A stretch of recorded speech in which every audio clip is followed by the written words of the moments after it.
comme dit Julien. Partir,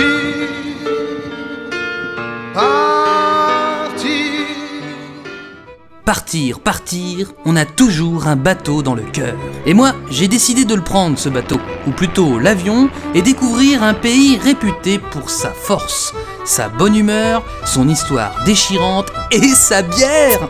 La Guinness. Oh, c'est bon, la vache. Ah, c'est vrai, hein, voilà, c'est bon. Bon, allez, c'est parti pour un voyage culturel et historique en Irlande.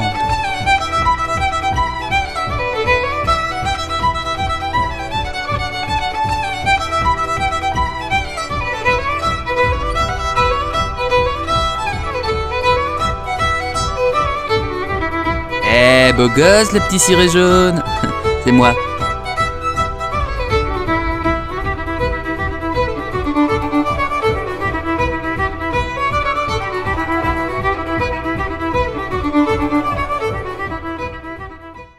Au programme de ces vacances, 2 destinations. La ville de Cork, qui se situe au sud de l'île, et ensuite la capitale, Dublin. Dès mon arrivée, j'avais hâte de découvrir le pays, leur culture, leur sens de la fête, leur enthousiasme, leur chaleur humaine. En gros, j'avais vraiment que des avis positifs sur l'Irlande et les Irlandais. Dis donc, tu m'en une bière aussi, s'il te plaît. Je rêve de soif, moi, ici. Et une fraîche, si tu as. Oui, quand même. Et tu vas profiter pour changer de verre aussi. Celui-là, il goûte le savon. Bien que j'aime bien la mousse, mais tu m'as pas exagéré, hein. Reste maintenant à se faire comprendre en anglais. Hello, my name is Antoine. I like potatoes and banana. Voilà à peu près mon niveau en anglais. Oui, je sais, c'est compliqué. Be proud of you because you can do what we want to do. Avant de parler de l'histoire du pays, je vais vous donner mon avis sur mon ressenti sur l'Irlande à la fin de mon séjour. Déjà, premièrement, le temps. Pas été dépaysé avec la Normandie, hein. C'est pire que chez nous, il pleut, il mouille, c'est la fête à la grenouille, mais heureusement, quand on se promène, le vert de la campagne ou le bleu de l'océan, ou encore les peintures murales colorées des villes que j'ai pu visiter, comme Cork, Kinsale ou Dublin, égayent notre vision malgré un ciel souvent gris. Deuxièmement, l'Irlandais est accueillant et chaleureux. Et c'est vraiment pas un cliché. Leur formule de politesse, par exemple, c'est toujours de demander comment tu vas. Par exemple, moi, quand j'ai été faire mes courses, la caissière m'a demandé comment j'allais. Je devrais pas du tout être surpris, hein, c'est normal, mais j'ai trouvé ça tout de même chouette de demander à une personne qu'on connaît pas comment tu vas. À la fin de mon séjour, je suis resté sur une question sans réponse. Comment ce pays au paysage magnifique, avec un peuple si chaleureux et accueillant, peut-il avoir une histoire aussi déchirante ? Alors c'est sûr que mon avis est peut-être biaisé parce que je suis juste un touriste et que j'ai vu que les bons côtés, mais quand on voit leur histoire, le conflit perpétuel entre catholiques et protestants, l'Irlande et l'Irlande du Nord, la domination pendant des siècles des Britanniques qui a amené plein de conflits, la famine qui est très marquante dans leur histoire et qui a contribué à un exode massif des Irlandais à l'étranger pour ceux qui ont survécu, hein, en passant par l'IRA, des indépendantistes extrêmes qui ont pris les armes pour se révolter contre la domination anglaise et gagner leur liberté. Oh, et quatrièmement, hein, juste un petit bonus que je vous donne comme ça, j'y suis allé en plein mois de décembre et je voulais dire à tous les Irlandais, hein, d'arrêter avec cette musique. Ta gueule! Ah non, on n'en peut plus cette chanson, je suis à bout, je peux plus. Mettez-nous, je sais pas moi, du Nat King Cole ou autre chose, hein, mais Mariah Carey, on peut plus. Allez hop, suivez le guide, je vais vous raconter l'histoire de l'Irlande.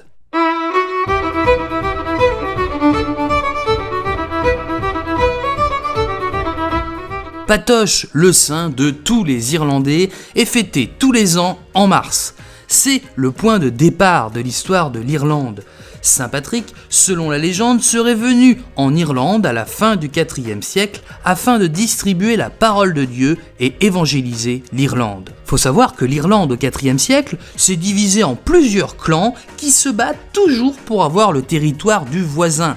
Il n'y a pas de réelle hiérarchie et la légende dit que Saint Patrick va unifier tout ça. Et ce sont tous des descendants du peuple les Gaëls qui va donner le nom après à la langue et la culture gaélique.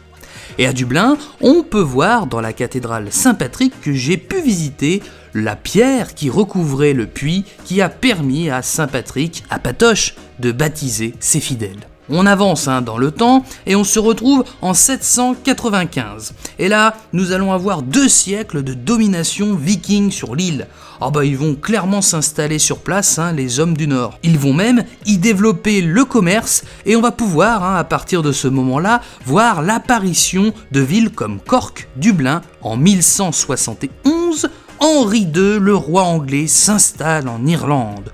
Sa mission principale, il est soi-disant envoyé par le pape pour mettre de l'ordre dans l'église locale. C'est un bordel.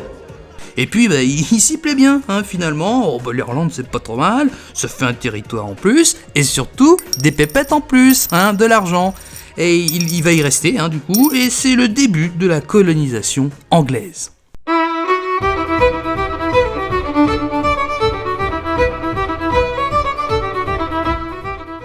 À partir de ce moment, les Anglais vont gérer et dominer l'Irlande. Un fossé les oppose dans cette période très croyante, la religion.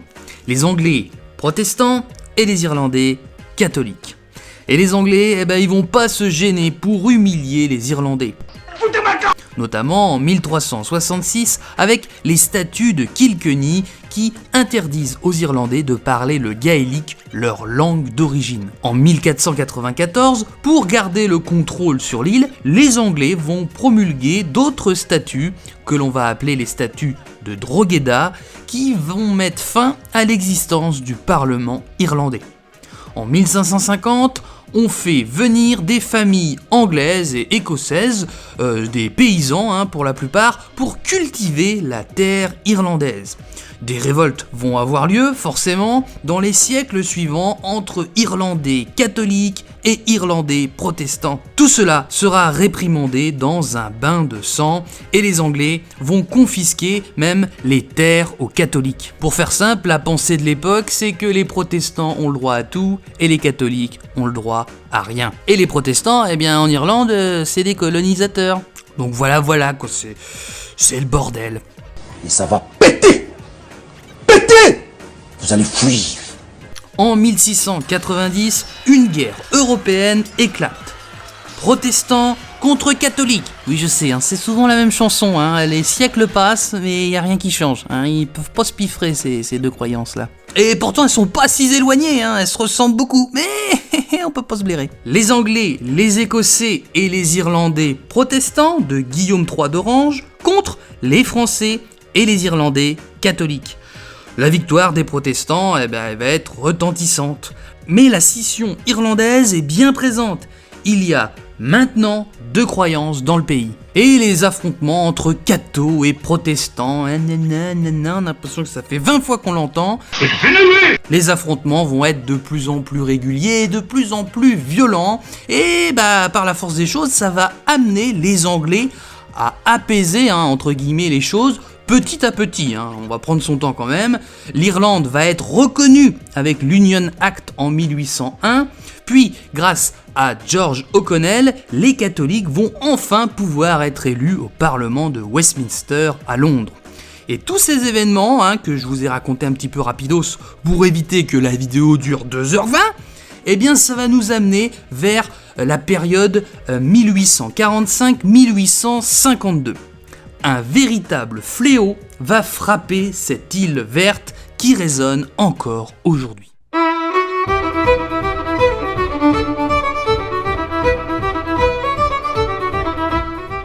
La famine irlandaise, c'est environ 1 million de morts, 2 millions d'exilés, notamment aux États-Unis, sur une population totale de 6 à 7 millions. À l'heure actuelle, en 2023, il y a 5 millions d'habitants. En Europe, il y a très peu de pays qui ont cette trajectoire descendante au niveau de la population. C'est pour vous dire à quel point cette famine a marqué le pays. On se remet rapidement dans le contexte. L'Irlande, depuis 1801, fait partie de l'Union Act. Le Royaume-Uni et l'Irlande forment une sorte d'alliance. Et l'Angleterre, elle fait partie des plus grandes puissances mondiales. Et elle va regarder de haut, mais alors de très très haut, les Irlandais mourir de faim. Le fautif, le mildiou. Une maladie qui fait pourrir les pommes de terre, qui représente à l'époque 90% de la nourriture des Irlandais. Au début, de l'aide va venir de Londres, avec notamment des soupes populaires et la livraison pour les paysans de maïs américain. Mais l'aide va vite s'essouffler. Puis, on va changer totalement de cap, et l'Angleterre va estimer que toute charité gratuite entraîne l'assistanat. L'Irlande est vue comme une colonie pour l'opinion publique et leur triste sort n'émeut pas grand monde. Les exportations de céréales d'Irlande vers l'Angleterre vont même continuer sans restriction ni embargo. Dans un pays en famine, il n'y a rien de plus normal. Ah, les fumiers de British! Alors qu'est-ce qui se passe les peuples? On a faim. Eh bien il faut manger. Il faudra attendre 1852 pour que les choses s'améliorent un tout petit peu, mais le mal est fait et les conséquences sociales vont être dramatiques. De 1845 à 1914, 5 millions d'Irlandais catholiques, poussés par la Grande Famine et les lois discriminatoires instaurées par la couronne, s'installent aux États-Unis. Utilisés comme main-d'œuvre bon marché, ils vont gravir peu à peu l'échelle sociale et s'intégrer. Aujourd'hui, 10% des Américains revendiquent avec fierté une origine irlandaise. Et tout cela va participer au ciment de la révolution indépendantiste irlandaise.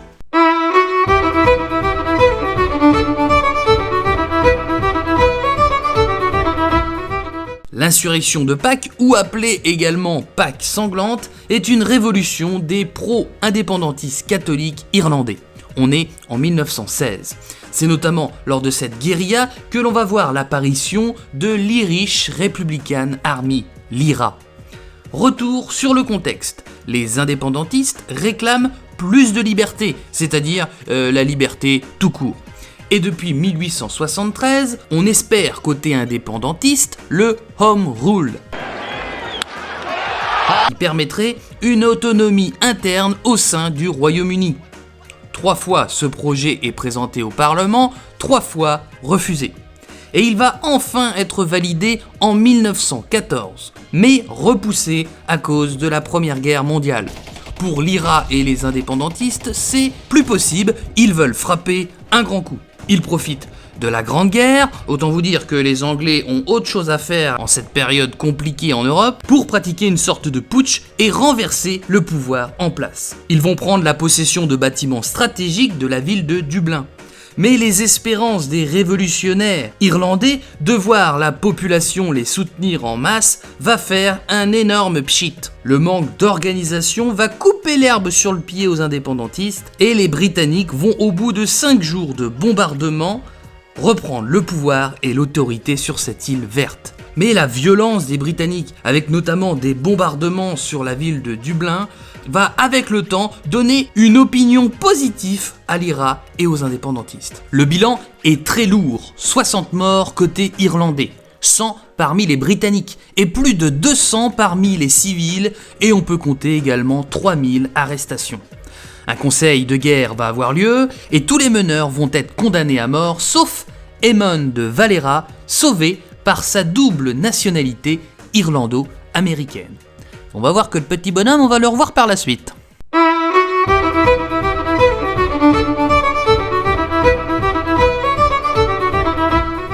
La tension est à son comble. Les assaillants révolutionnaires indépendantistes catholiques vont, pour la plupart, être emprisonnés dans des prisons du pays.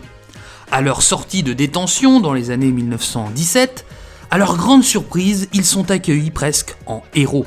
Les bombardements, les arrestations et la répression anglaise a fait tourner l'opinion publique du côté des indépendantistes. Michael Collins fait partie de ces hommes. Ce soutien le motive à rien lâcher et continuer le combat. En 1917, le parti politique Sinn Féin remporte les élections.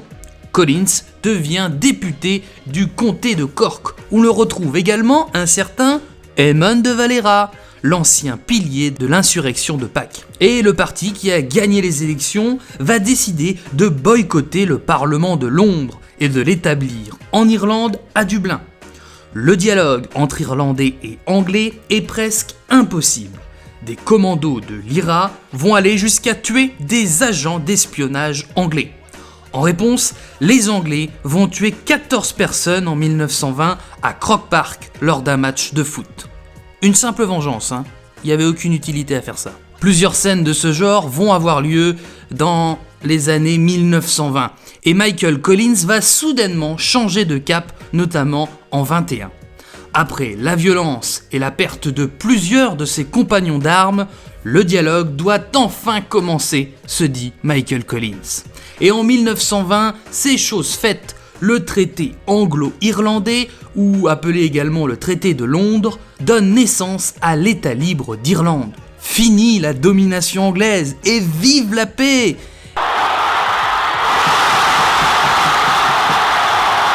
Eh bien non, malheureusement, car les indépendantistes sont pas tous d'accord sur le traité.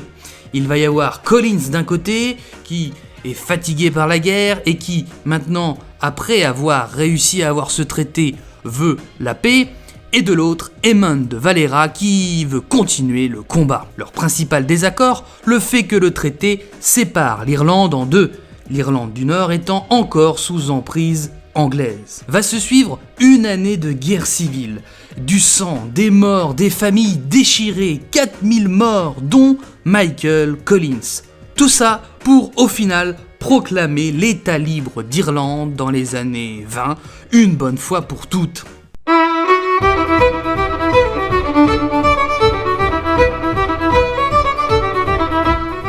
Les années passent et les deux nouveaux pays vont commencer leur nouvelle vie. Concentrons-nous sur l'Irlande du Nord. Pour vous faire une image, ce pays est comme un volcan endormi, avec une minorité de catholiques et une majorité de protestants. Tout ça dans un pays sous domination anglaise. À Belfast, un parlement unioniste protestant est au pouvoir jusqu'aux années 1960. Les catholiques sont persécutés, avec des couvre-feux, des emprisonnements sans réel motif, des perquisitions sans mandat. En gros, dès que vous êtes catholique, vous êtes considéré comme un potentiel terroriste. Exemple du manque d'égalité, seuls les gens payant des impôts pouvaient voter au municipal. Les catholiques étant frappés durement par le chômage, compliqué d'exister. Et l'éruption du volcan va avoir lieu le 12 août 1969.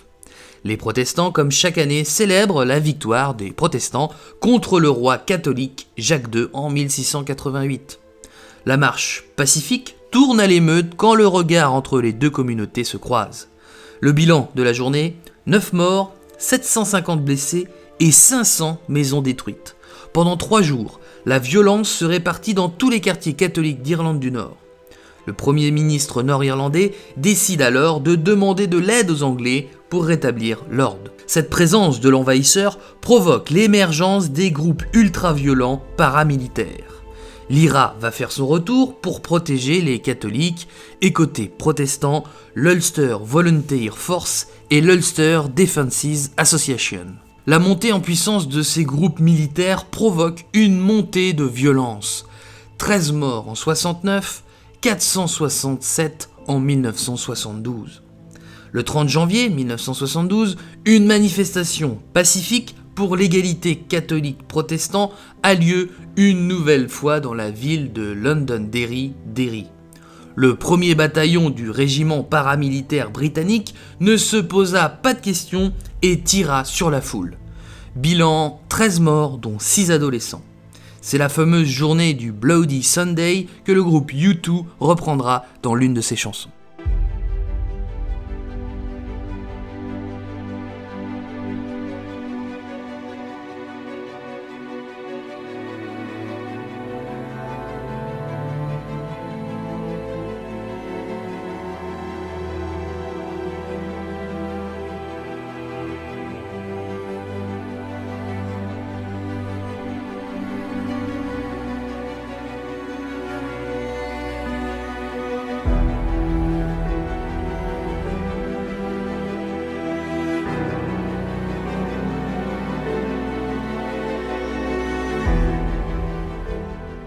En 1974, le 17 mai précisément, 2 attentats à la voiture piégée vont frapper la ville de Monaghan et Dublin. L'Irlande est en état d'alerte et accuse l'IRA de ces attentats, qui ont fait 27 morts. La confusion règne, surtout qu'avec le recul, certaines personnalités publiques et historiens affirment que les attentats auraient été commis par l'UVF, l'Ulster Volunteers Force, des unionistes nord-irlandais pro-anglais. Mais rien ne le prouve aujourd'hui. En 1981, une grève de la faim va relancer le conflit sur la scène publique. Un certain Bobby Sand, ancien membre de l'IRA, commence une grève de la faim dans sa prison. Il réclame le statut de prisonnier politique, une reconnaissance que Londres avait retirée aux membres de l'IRA en 1976. Margaret Thatcher, la dame de fer, qui porte bien son nom sur ce coup-là, car aucune femme sur la planète sera jamais plus con que son frère, ni plus fière, ni plus malhonnête, à part peut-être Madame Thatcher. Ne va rien céder. Bobby Sand va donc mourir d'épuisement après 66 jours sans manger. Au niveau international, on peut pas dire que ça passe vachement bien, cette décision de la petite Margaret. Une certaine pression internationale va donc voir le jour. Tu te bats, c'est ça? Vas-y, colère. Hein? C'est tout? Cinéma, tu restes debout, toi! Assieds-toi! Et regarde seulement devant toi! Le 15 août 1998, une voiture piégée explose dans la ville d'Omagh. Bilan 28 morts et 220 blessés. C'est l'un des pires attentats. Il est commis par la branche extrême de l'IRA et il va être au final un accélérateur de réconciliation. En tout cas, on va commencer à envisager la paix. Il faut dire aussi qu'un accord de paix avec l'arrivée de Tony Blair au gouvernement britannique a été trouvé. C'est pas trop tôt, ça fait quand même 29 ans qu'ils se foutent sur la gueule. Eh ben, old chap. Plantieux, que c'est bon de te voir. Ça fait combien de temps? Trop longtemps. Et comme je dis toujours, quand c'est long, c'est trop long. L'Irlande du Nord reste dans le Royaume-Uni, mais obtient une autonomie politique. Le peuple approuve par référendum le traité, et le 23 mai 1998, les Irlandais du Nord disent oui à la paix. Le calme est revenu depuis les années 2000 en Irlande du Nord. Mais les tensions sont toujours présentes et les braises de la révolte pourraient bien être ravivées par le Brexit. La tension est encore bien présente. Voilà mes chers copains des foins, l'histoire de l'Irlande, un pays que j'ai pu visiter et que j'ai tant aimé. Une histoire déchirante avec ce duel perpétuel, catholique, protestant, pro-anglais, pro-république, pro-Irlande, patati patata, un vrai bordel qui s'est souvent fini dans le sang, malheureusement. Pourtant, quand vous êtes le pays de la Guinness, c'est censé vous rassembler quand même, Eh bien non, ça se fout sur la gueule. Quand vous êtes le pays des claquettes et du folklore ou encore de la culture gaélique, c'est rassembleur ça. Eh bien non, ça se fout sur la gueule. Le rock, avec U2 ou The Cranberries, c'est beau ça. Eh ben non, ça se fout sur la gueule. Mais il y a une chose, mes chers copains des foins, une chose qui rassemble Irlandais du Nord, Irlandais, catholiques, protestants, unionistes, républicains, pro-anglais, pro-irlandais, petits, grands, chauves, cheveux longs, roux, bruns, blonds. La seule chose qui rassemble tous les Irlandais, mes chers copains des foins, c'est le rugby.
Et ça c'est beau, c'est magnifique.